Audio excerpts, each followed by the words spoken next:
YouTube family, welcome back to the channel. Today is a big day. Today we're starting a new series, Film Room or Film Room Sessions.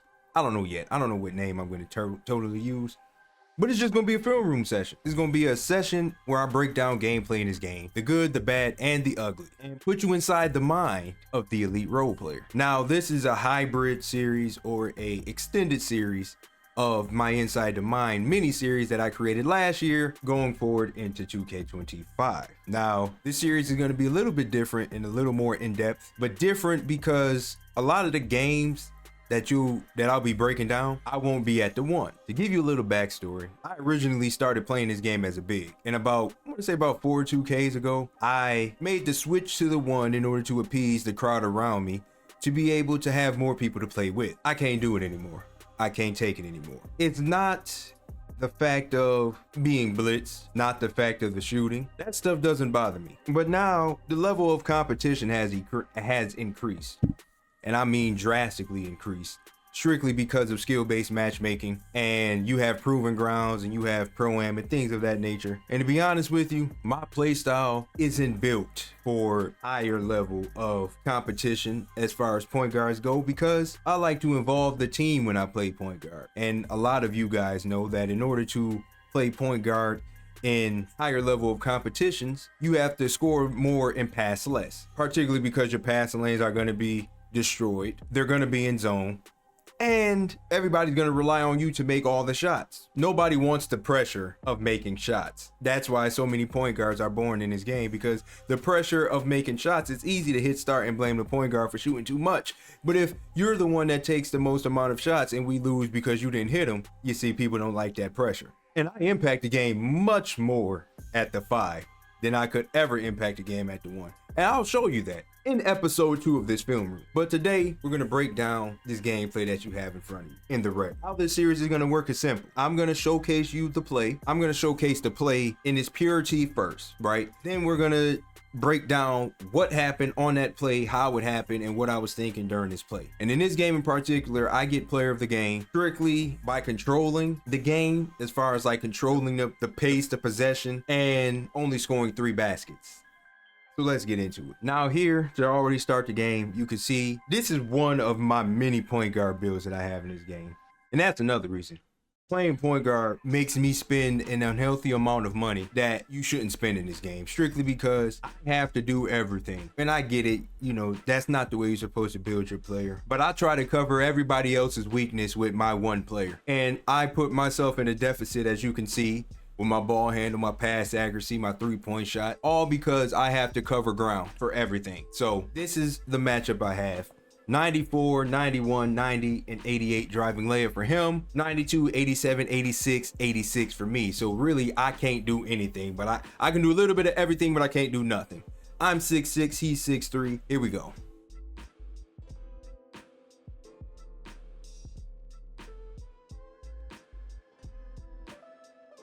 Now, as you can see, what you just seen pretty much is a fourth, if not a third, if not half of the 2K25 story. The ball gets tipped off. He runs over to the 3-point line. I see that, so I have to start recovering because my teammate's not moving. AI is there, so I have to full send to my guy. I actually cover ground and get there. His first shot of the game, his very first shot, is a drifting / pull-up 3-pointer from the wing.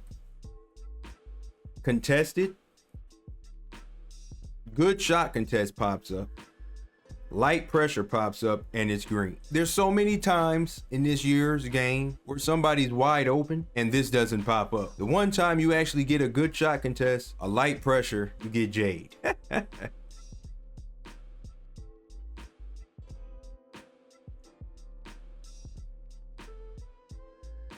This play here is showcasing you another percentage of the pie of the 2K25 game. When you inbound the ball, everybody just reaches. He reached once there. This guy's trying to blitz the ball. He reaches. Everything happens, and you just have to try to go through the training course of just getting the ball to the other 3-point line to run the offense, and then you dish it to the AI to get an easy layup. But that's 2K25.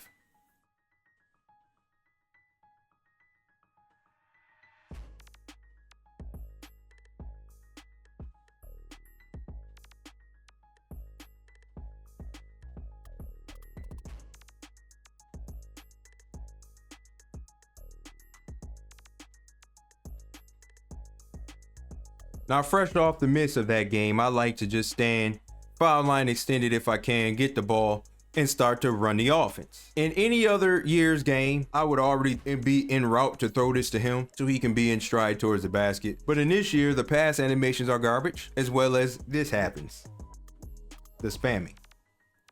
So I have to try to get to the court and go through the obstacle course because he's sitting on this side here, reaching. And then I got to cross back over this way to have him be reaching. There's two guys back here reaching.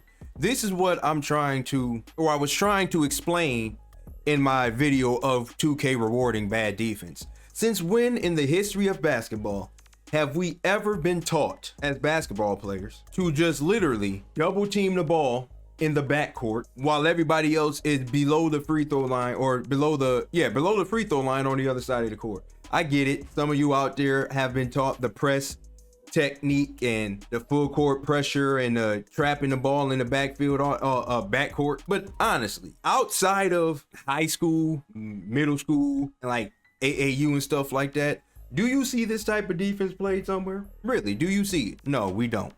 So here we go. I finally get past the tough things, kick it to a wide open guy, and this time the defense doesn't get rewarded. That's a 3.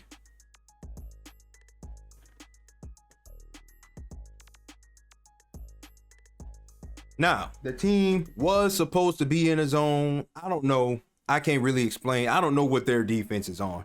I'm just reading and reacting. I turn around.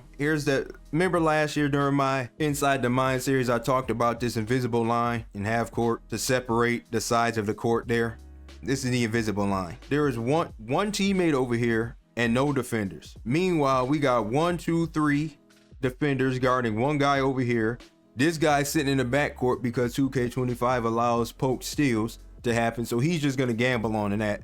And then this guy is in no man's land because he's just waiting to try to capitalize off of 2K25. But I was able to win this possession. Kick it to the corner, wide open 3.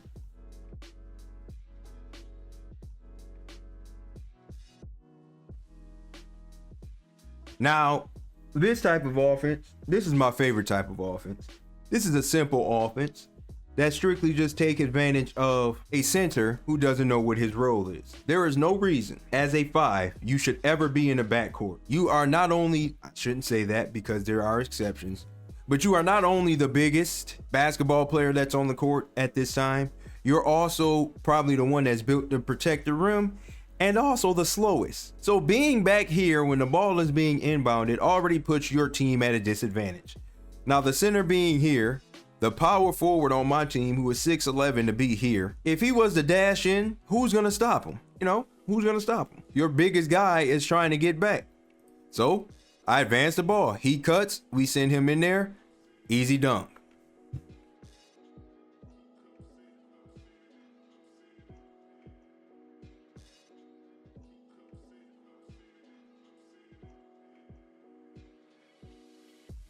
This is another example of what I like to call rewarding bad defense. He's pressing, he's beyond half court, they're an advantage, 3-on-2 defensively. So I have to go through the obstacle course to try to get the ball past half court, which I do. Now you can kind of see that they are forming a zone. So these are the two that's pressing the ball in the zone. So I'm going to separate to get my 5-out offense set. Right? Y'all know I like to 5-out 2-3 zones. He's setting a screen instead of just spotting up at the top of the key. But here we go. I whip the pass over to the corner because the center is cheating. Center's cheating into the paint. He got 2 feet in there. He's rotating back up. That's a pocket pass. That's wide open. That's not good defense. The comment section to tell me that's a defensive strategy. That's a bad one. The shortest shot that's worth 3 points in the history of the NBA, the history of basketball, is not the shot you're gonna give up. Even people who can't shoot threes practice in that corner because it's essentially a mid-range worth 3, and they get rewarded for bad defense.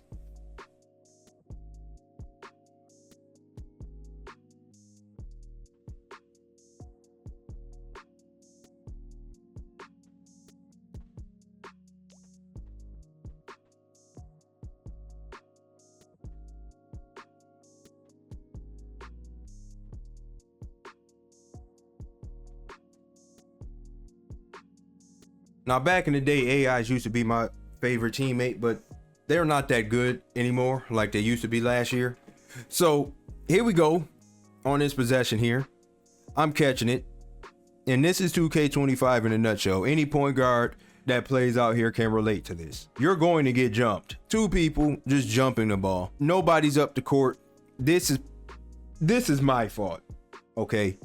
Instead of me bringing the ball up, expecting people to get back, this is what happens when you don't let them get back first before you get back. So don't follow my positioning rules, but just listen to the philosophy behind the offense that's being ran. So we get caught. I throw a bad pass across the court. It should have been stolen. I probably hit the wrong icon, or I'm just that stupid. It's easy to catch it. So we go ahead and run the play. The AI takes the mind of its own. He decides to do that.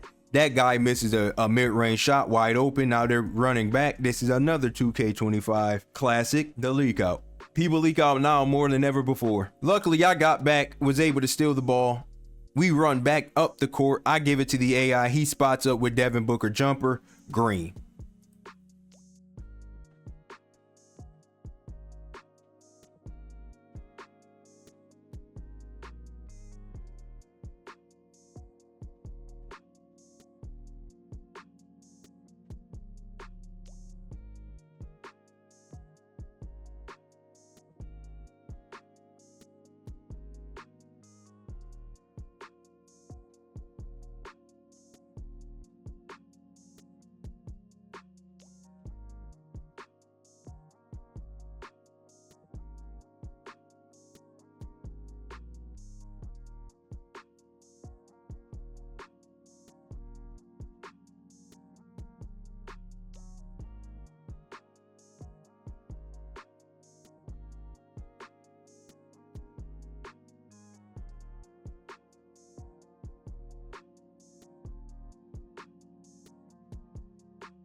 That was a little bit longer of a clip, but all you need to do is take that clip right there.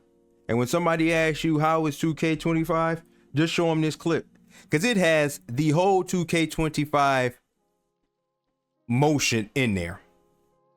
We got the bad defense being rewarded where the guy's missing a wide open wing shot. We outlet the 2K25 thing again. The guy who misses the shot is the first one in the passing lane. By the time your 2K camera turns around, he's already in the passing lane, stealing the ball, going the other way. Now everybody got to scramble, get back. He goes, tries to dunk on two people. He misses the dunk. They get the offensive rebound back. Kick out. Our bad defense gets rewarded again. He's wide open for three. He misses again.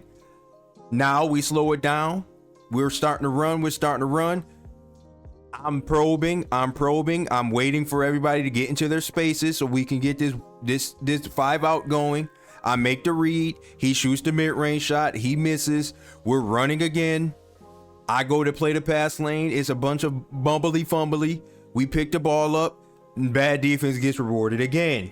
Wide open three. See, for those of you who think that that last video of the rewarding bad defense is me just crying and whining, I'm showing you right here. We have bad defensive laps too, and we should be punished for it. So it's not just me getting angry because my team is not making wide open shots, but at the same time, the fact that a shot is wide open, it should always be green. It should always be green, because think about it. You wouldn't be shooting that shot if you didn't think you could make it. Did you forget that part? Oh, players don't shoot 70-80% in real life on wide open threes. The whole point of being open or getting open is to shoot an open shot. You work on offense to get the best shot available on the court.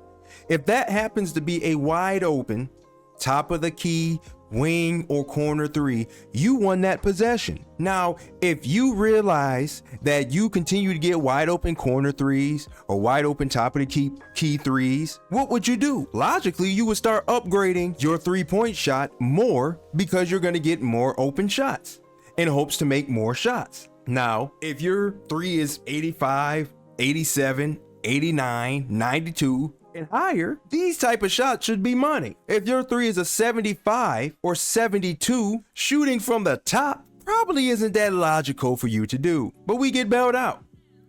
We get the rebound. Then 2K25 happens again. Camera don't even turn around and you already getting ripped. You're already getting ripped.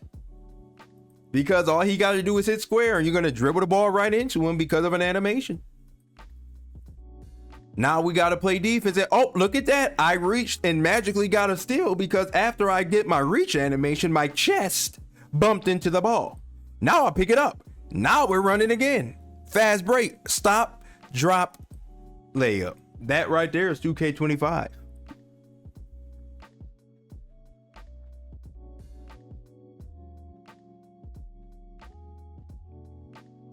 This possession, I missed. I should have threw it to this guy right there. Look at the AI. The AI was just naked from a slot cut from the elbow. He's naked. And I didn't throw it. So I waited. And look at him. He's been spamming the square button since I caught the ball on the inbound. He's been spamming square in hopes to warp somewhere. Warps himself out of position. That's a wide open mid-range money.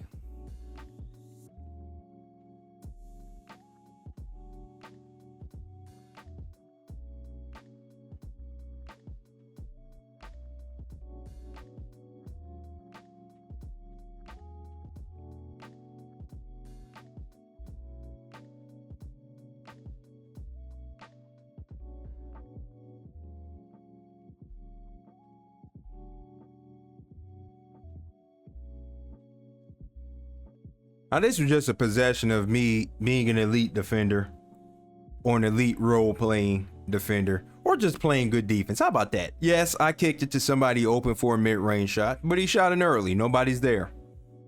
They get the rebound. They're out and about. So now we got to scramble. We're playing scramble defense. Here I pick up somebody else's man in the corner, cut him off, make him pass.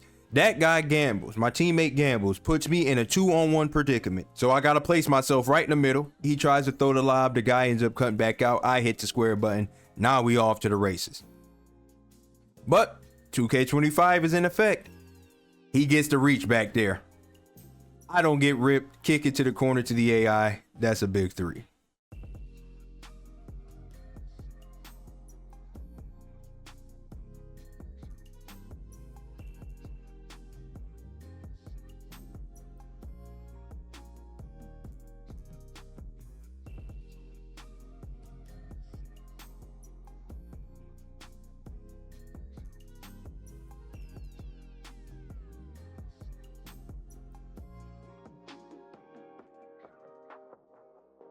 You see, one of the things that's very frustrating as a pass first point guard, or I should say, really just a soft PG. Let's just call it spade a spade.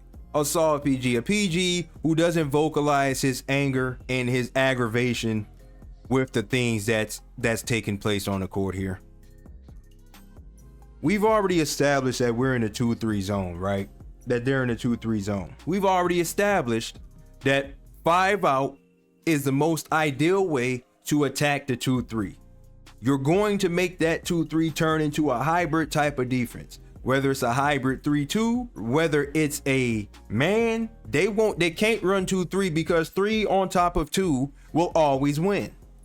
But for some reason, when we set up in it, instead of him going back out to the wing, he cuts all the way to the paint. Everything's set up. We got 2 corners, we got a top, we got a wing.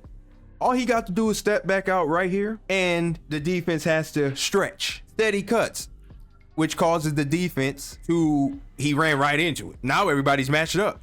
As you can see, the ball didn't move, yet everybody's matched up because a player moved.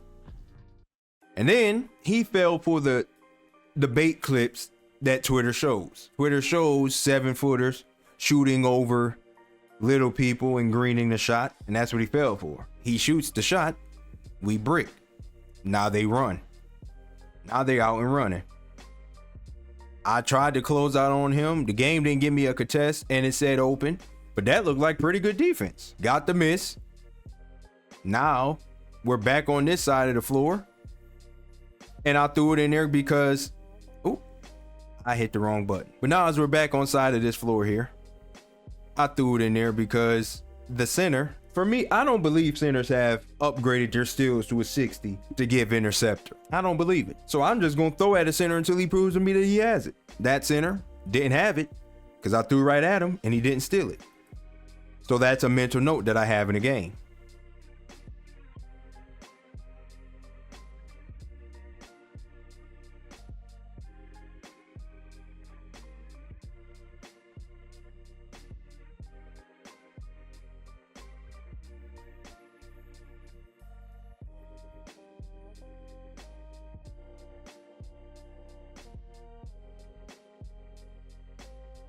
Now, if you pay attention to this possession, it's literally just a bunch of chaos. Once again, we already established they're in a 2-3 and our base set should be a 5-out.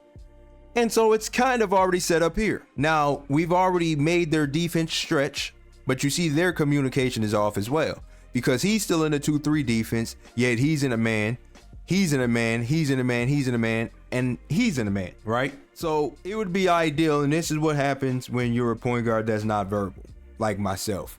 You just try to read and react off of everybody else. If I was verbal, maybe I wouldn't be so annoyed and aggravated while playing this position in this game, but it is what it is. If 35 just stopped right here at the top of the key, we could run our offense the same way, just me starting at the wing, which is what I start to do. But then he decides to cut off his lane, because as you can see, just from him walking to this position, look at how the reaction starts. But he cuts off his spot to come set a screen. I try to pre-read that by throwing it across court to the AI. The AI works, gives it back to me, and here we go. He's open. These two are bunched in the corner. This guy is one-on-one with his guy. Spacing is very important. It's hard to space with the AI because the AI does move. I make the wrong pass. Now the ball starts to move and is moving back. Now here we are again, just a bunch of chaos going on. So I'm just trying to probe at the top to just try to, get us spaced out. And everyone seems to just be everywhere. And finally, it works. After holding the ball, going back to the main spot, which is the top of the key, we finally get the spacing that's needed. They have to react. The center decides to leave his post to come guard the top of the key, which now has won me the possession. Because now I can just dump it to his guy in the paint with nobody there for a dunk. Halftime comes and I'm already player of the half with 1 shot attempt, 10 assists, and 3 steals. And this is essentially how every box score of me at the 1 turns out to be. I'm getting cooked, particularly because I'm giving up 2s and trying my best not to give up a 3. And I tell everybody to stay home. So if my one-on-one defense fails, my guy's going to score points. Then you have people on their team that don't really score much because, well, And then you have my team where I'm usually in double-digit assists and my team has a very balanced scoring output. This is literally some people will call this the ideal box score, while others will call it the trash box score because I'm supposed to have 7 to 8 shots by now at halftime, but I don't. And that's probably why we lose as many games as we do.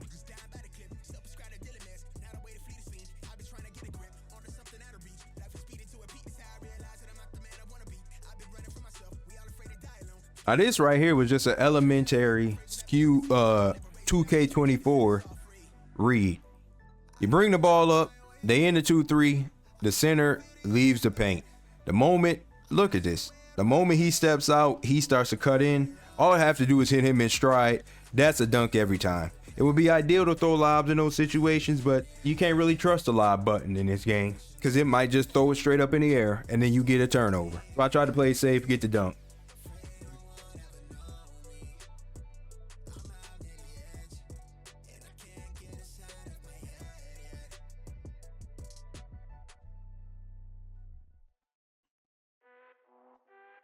Ah, yes, another 2K25 only special here. What you have here is they're in a 2-3 and we're already spaced out in our 5-out offense, which means all he got to do is run to this wing here and a reaction needs to happen. So I purposely run into this guy to try to get him in an animation, which happens.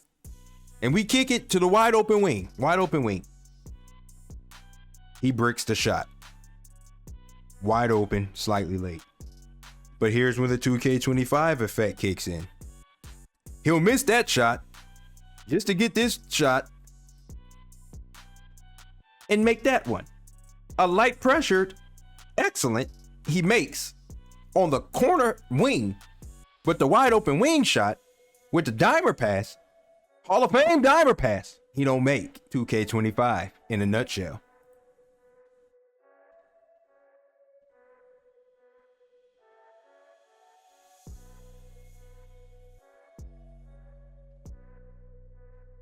That's just a simple 1-2 off a miss. I'm standing right here. Soon as a cut happens, it's getting let go. There's nobody back. That's as plain. I don't even need to show this. You know what this is. Everybody can make this pass, this play. This is simple.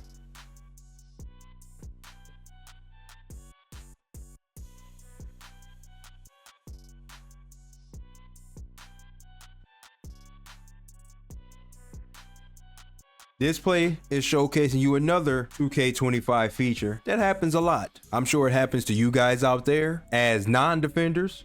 I'm sure if a lock is watching this, it happens to you. There's nothing we can practically do about this at all. This is a mirror or like a retrospect of what the defensive scheme that we run, that I like to run when I'm at the one. This is pretty much it right here. ISO, everybody stay home. I'm just gonna lead them to the help. The AI reaches, that would be ideal. AI doesn't reach. He does, but it's too late. The ball's already gone. We bodied up. We there. We got hands up. He bunts me out the way. You get this popping up, the good shot contest, the immovable forcer. You get the light pressure. You get the layup, mate. A lot of y'all already know what it's like guarding the paint in this game. You don't guard it. It guards itself. If they want to make the layup, they gonna make it. If they gonna miss the layup, they gonna miss it. Your ratings do not apply to when you get into the paint.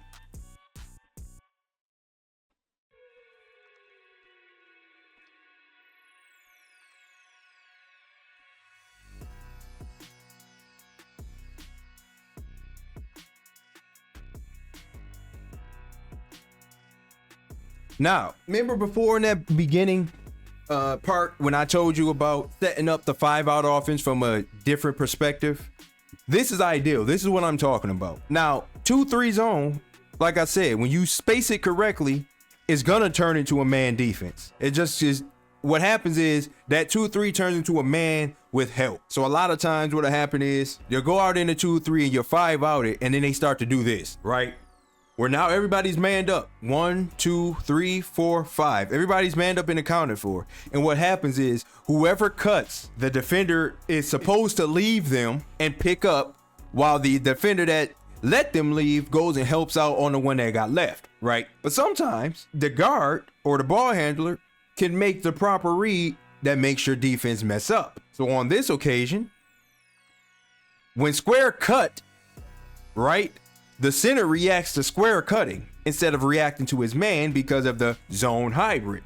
But given that everybody is spaced out, you see what I'm saying? That's how it works. Everybody is spaced out. You force a man and then you just force miscommunication. Because of his cut, the center reacts to him, which then leaves his guy that he was in front of and accounted for wide open. Now this is what the 2-3 starts to look like. You see? The 2-3 turns into a 2-1-2 zone. That's why the importance of a center to be able to shoot in this game helps out drastically. Now, yes, you can break the 2-3 with a foul line standard and a center in the box. But this right here, this leads and helps the team start shooting threes. Threes are worth more than twos. The most ideal shot on each possession is a 3-point shot. He's wide open at the top. He got to set his feet. Green.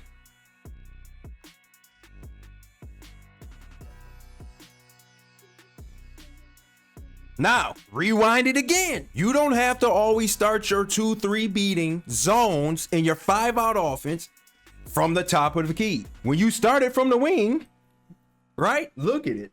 Look at the setup. If 3 are up top, 2 are in the corner in a 2-3. Look at the setup. Look at it.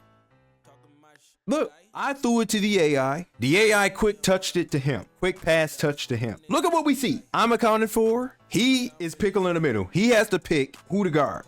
Now the elite guys here was gonna have a high steal, and he's gonna stand right here. And when he stands right here, he's just gonna spam that button. He's gonna spam it. He's gonna spam it. He's gonna spam it. And no matter who you pass to, he has the ability to warp and jump the lane. In this case, they don't have this ability. He's in the corner accounted for, he's accounted for, I'm accounted for. He picked the top to be accounted for, which leaves one open guy left, and he's on the other side of the court. Wide open three. That is perfect offense.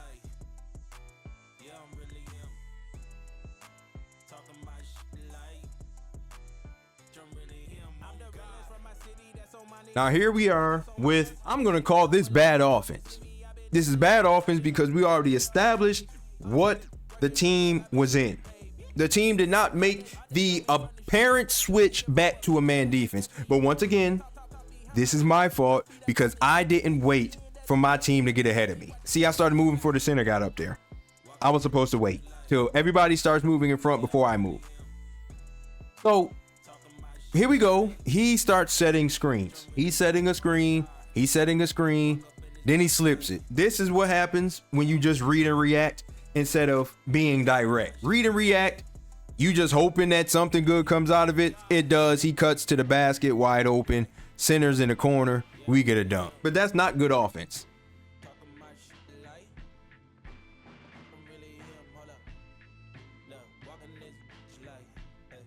Now, the same thing we discussed earlier about the 2-3 and starting it from different positions. The AI did the perfect thing that I tried to tell y'all about number 35 doing, right?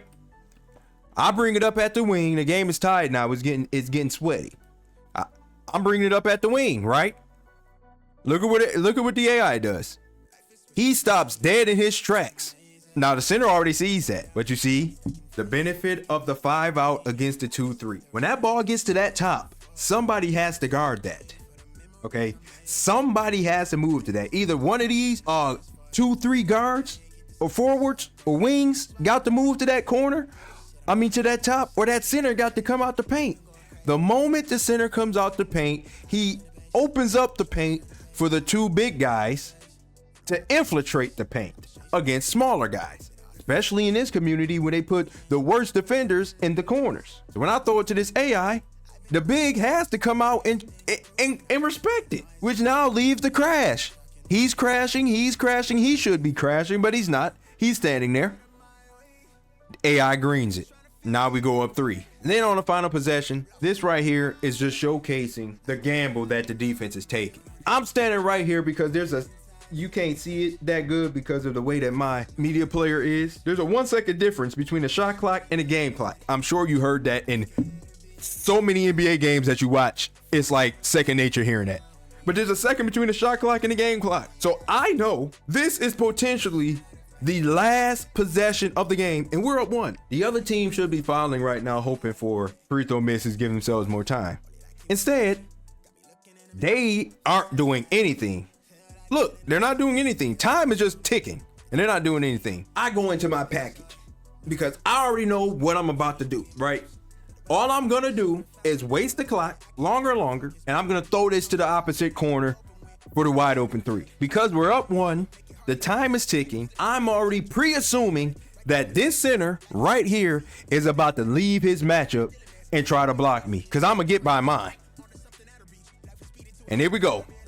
Look, he starts to cheat over, and see, I'm in that nasty spot where you can start to get plucked. You can get plucked right here. I'm in that nasty area. So I throw across court while he's in quicksand here, and he spots up wide open corner 3 ball, and he made a white. He made a white, but he did not get. The defense did not get rewarded for the bad defense now. No. We got bailed out with the white. But you see, when you give people an option to make whites because you don't want to have a pure green window, and somebody decides not to use high risk, high reward, because the only reward from high risk, high reward, as Twitter would say, is a reward for the defense. So anything other than high risk, high reward leaves you susceptible to make whites. And at this stage, he's on low risk, low reward. So that's a big white in a clutch, and it go in. That's a big white, and that's it. That's the game right there. That's the game right there. This is just the playback. I forgot about that, but this is the playback, so we can just fast forward through that there. But that's the game right there. That's the game right here. And look, I told you at halftime what the box score looks like typically in my games that I play to 1. This guy's gonna have as many points in shot attempts as he can have, because I give up 2s. As you can see, at halftime, he was 2 of 2. At the end of the game, he's 2 of 2. I'm giving up 2s. They shot 6 of 16 from the 3-point line. We shot 8 of 19. Look at the difference. The 4-point differential. We made 2 3-pointers. You take away those 2 3-pointers. If we made 6 threes, and they made 6 threes, and we made 6 threes, we lost. But this is the importance. This is why the best shot the offense could take is a 3-point shot. Rewarding bad defense is giving up corner shots. I don't care who's in that corner. That's a corner shot. That is a mid-range shot that is worth 3 points. Now, 3-point hunting is a real thing. And when a guard is the only one doing it, and he's dancing behind the screens to do it, it can get very aggravating. But when you utilize the team to do it, 4 of 7, 2 of 5, 0 of 2, 2 of 5. I didn't even shoot a 3. I shot 2 shots in this game. Yet the game rewarded me with player of the game. Now, when you're looking at the box score, it looks like he could have got player of the game. He could have got player of the game. One of those two could have got it. But my 3, 5, 16, and 6 was enough for 2K to be like, okay, you had control of this game. You get the player of the game. He would have got it on the other side, but I mean, he played into our defense. Shot 2s, we shot 3s, we won the game. That 2.3 differential is the difference between a win and a loss. And it's that simple. It really is that simple. But this is just the beginning of the film room session. And I'm glad for those of you who stayed to the end of this film room session, I hope you learned something to apply to your game moving forward. And I hope you also learned things to avoid in your games moving forward. This series right here will probably be the rawest, most in-depth series on YouTube in 2025. In 2K25. And if you like this type of in-depth breakdown of gameplays throughout this game, just leave a like and stick around, because the spam of these videos will be every week. I'll try to get one of these videos out to you guys every week until the end of the 2K year. That's the goal. Every week to the end of the 2K year. But I'm gonna need your help. I'm just gonna need your help by showing that you actually like to watch these series. But until next time, it's Chris Jones is signing out.